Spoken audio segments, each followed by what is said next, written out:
Our next speaker is Rachael Kelley from the Leeds Institute of Health Sciences, which is in the School of Medicine.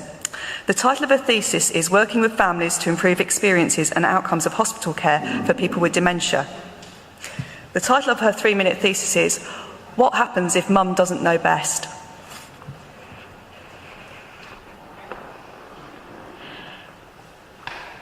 Imagine you are sitting in a room by a bed.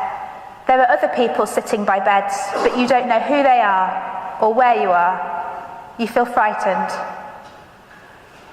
You try to get up, but it hurts, so you call out, "I want to go home." No one comes. You start to cry, shouting louder and louder, "I want to go home." A lady in blue comes and says, "Mary, you can't go home." You try to tell her you're in pain, but you can't find the words. She says something about a care home, but you can't hear, your hearing aids aren't in. Then there's a loud buzzing noise, and she says she has to go. As she leaves the room, she says to someone else, "Dementia, poor love, been like this since 5 a.m. Unfortunately, Mary is not alone in having a difficult experience like this in hospital. 1/4 of all hospital patients have dementia, and many of them find hospital a difficult and confusing place to be. So what can we do to improve care for these patients?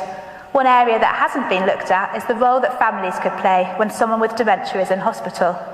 Mary's family, for example, could recognise she's in pain, comfort her when she's upset, and help make decisions about her care if she is not able to.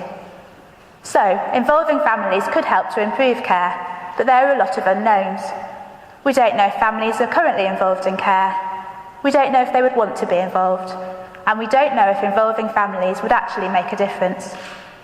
These are all questions I've been trying to answer as part of my PhD.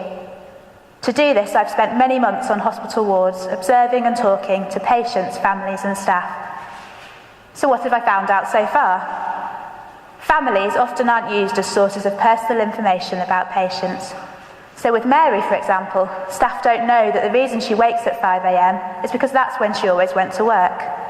But if they told her it was her day off, she would go back to sleep rather than spending hours awake and upset every day. They also don't know that Mary's daughter is housebound, so if Mary does go into care, she may never see her daughter again. This shows how important personal information from families can be. However, one unexpected finding has been that involving families is not always best for people with dementia. Families and the person may not always want the same thing, but because families can be better able to express their views, they could override the wishes of the person with dementia. So, when I make recommendations for involving families in care at the end of my project, I will also need to really highlight the importance of involving people like Mary in their own care. Thank you.